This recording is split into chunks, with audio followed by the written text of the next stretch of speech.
เอาสบายดีแบบเก่าพ่อแม่พี่น้องวันนี้มาพบกับพัดเตือนคนโกสุดยอดบันทาไม่ตั้งแต่โกไปหนาเงินสิใส่ก็ต้องหาเอาเองพี่น้องเอ้ยเอาแล้วก็สบายดีFCทั้งผู้เก่าและผู้ใหม่ทั้งผู้อยู่ไกลและอยู่ไกลทั้งผู้งามและผู้ไกลแบบเก่าเลยพี่น้องคนผู้เก่าต้องว่าแบบเก่าทั้งผู้สูงและผู้ต่ำทั้งผู้ดำและผู้ขาวทั้งผู้ยาวและผู้สั้นแบบเก่ามื้อนี้เขาป้าฮักกินคือเก่าพี่น้องมื้อนี้สิมายำกับโดยเฉพาะพี่น้องเนื่องจากว่า2 มื้อแล้วเฮามามื้อตะบิดผู้เดียวเฮากับมานหมูป่ามาเมื่อวานกับบางผู้ไทยกับมาใส่กับก็เลยมันกับหอกกับเมื่อยนึกบ่ได้หอดซักกับตัวนี้มือสิไปหอดพี่น้องเอ้ยมันเขาก็สั่งกับมาเพิ่มหมูหาลังแต่เขาเอา6 ลังสั่งมาหาลังพี่น้องแต่หาลังนี่ก็ร้ายกระแพงเติบจะได้คนถามว่าซื้ออยู่ไสซื้อตามข้าวขายแต่ออนไลน์เลยพี่น้องเอ้ยหาลังนี่มันก็ตกอยู่ประมาณ1,500 หรือ 1,600 บาทคิดเป็นเงินบาทพี่น้องเอ้ย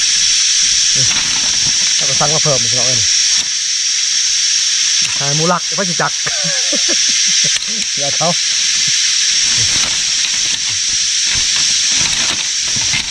เป้ามากมันรถจักรเขาก็ป้าอยู่ลุ่มเหมือนบนเก่าแล้วเดี๋ยวว่าคัดไอ้เราเขาลอกหมดแล้วเอาเล็กกาจับมันโบจับเป็นของแท้แหละถ้าว่าเล็กกาจับนี่โบเรื่อง6 ลัง5 ลังหมดเลยโอ้เอาปั่นเขาไปต่อไปตรงมื้อนี้ออกตลาดมื้อเช้านี่เห็นเขาขายหมูป่าซินหมูป่าลาบหมูป่าก็เลยซื้อเอาขึ้นอยากพี่น้องว่าซินก่อนจะไปมันต้องยางก่อนจะไปได้พี่น้องเอ้ยตะเบ็ดว่าสิมากับบางผู้ไทยไงพี่น้องผู้ที่บางผู้ไทยเห็นแชทหาว่าเพิ่นออกให้งานร่วมในบ้านก็เลยเพิ่นข้าออกเฮ็ดทางว่าไงซะตะเบ็ดว่าสิมานำกันเลยแต่บ่เทดอกพี่น้องเอ้ยเรียกมันต้องเรียกร่วมเป็นป้าบ่ได้เรียกร่วมพี่น้องทำเรียกชวนโตใครเนี่ยโอ้โหหลับหมูป่าเนี่ย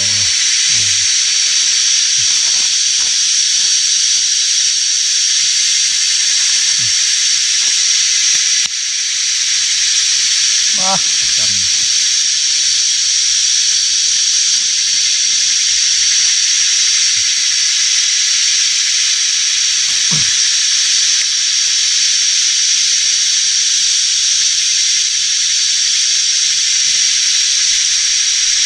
เอาไม่นั่งน้อยเท่านี้เจ้าป่าเจ้าเขากินน้ำลูกน้ำลานที่เก่าได้ไปเบิ่งอย่างลูกลานเลยเดี๋ยวตกให้มาเลยตกหูให้แลนมาหาที่ตาให้แลนมาพอแบบเก่าแล้ว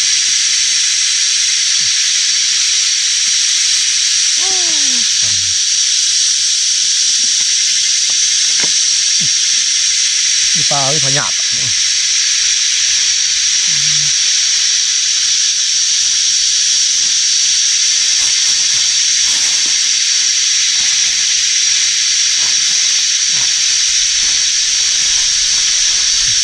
ซื้อถวยมากเลย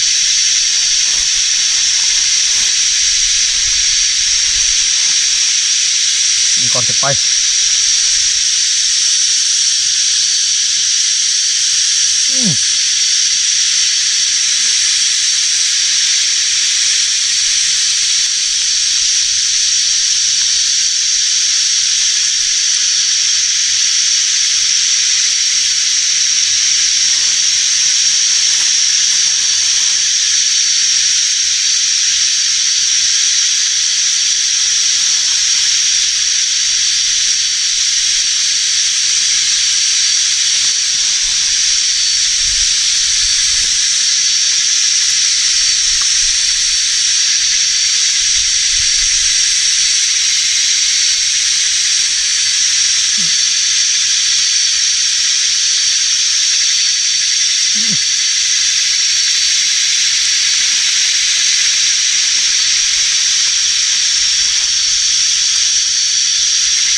หนังหมูป่า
เรากินเขานะกินน้ำแล้วย่างต่อได้บาดจะไปหอดกับดักเขาแหละช่องมือมาช่องมือ3 มื้อกับบนหอดคันถือก็คือสิเนาของกาเบิ่งคือ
ลงทีเดียวแล้วเลย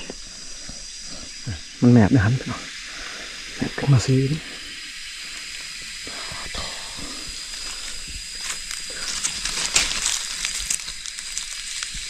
เปียกเลย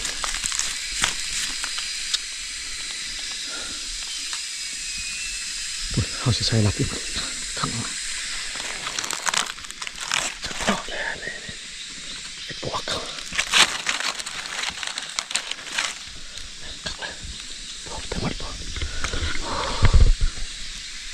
กำลังเก็บเห็ดปวกงูเห่าดงบล็อกเลยสับตัวไปเลยในสุดก่อนลังถือเห็นนะ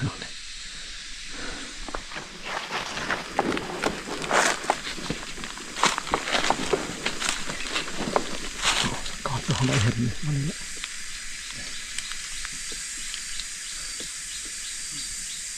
โอ้สุดท้ายนี่บล็อกไง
หลับ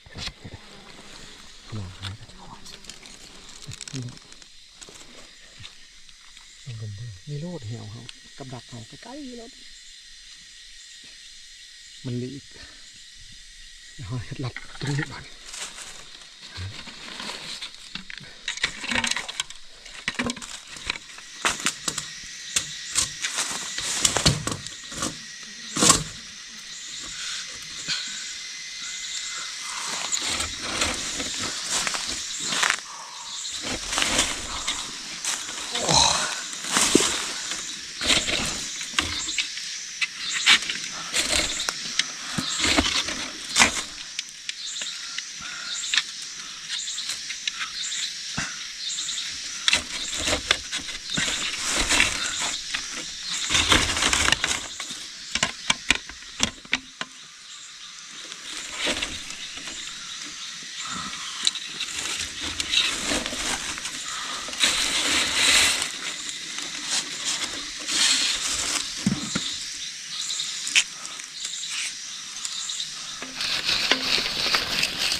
วนเวียนแต่ทำไมใช้กลุ่ม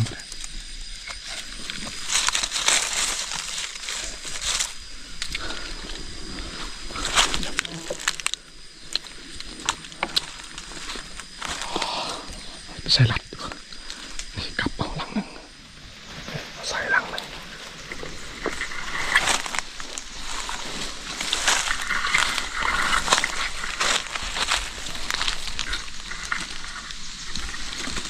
ใส่หลักกวางกระดานเลยไป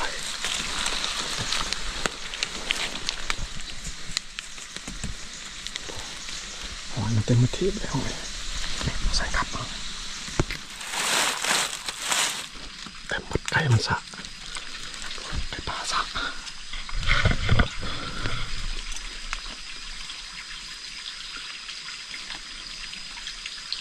เอาใส่กับดักแล้วเลาะไปต่อไปทั้งหมดไก่สะทัน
มันมันหนาอะไร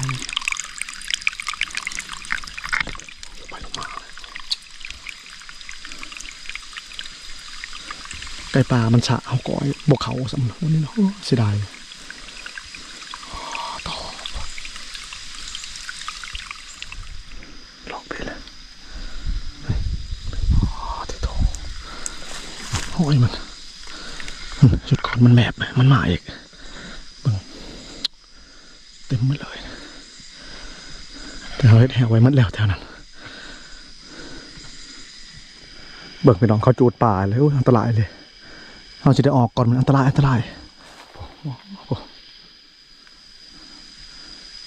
จะเป็นในพานต่างถิ่นน้ามาเห็ดเนี่ยไปสิขวัญมันให้เอาลังหนึ่งมาถืออันตรายมันมาเลยไผ่สังเกตพอ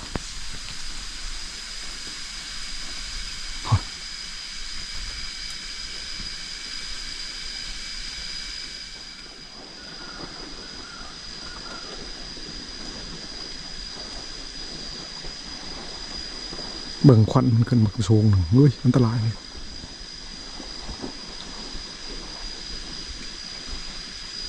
ออกก่อนผมบ่ทันกันนะ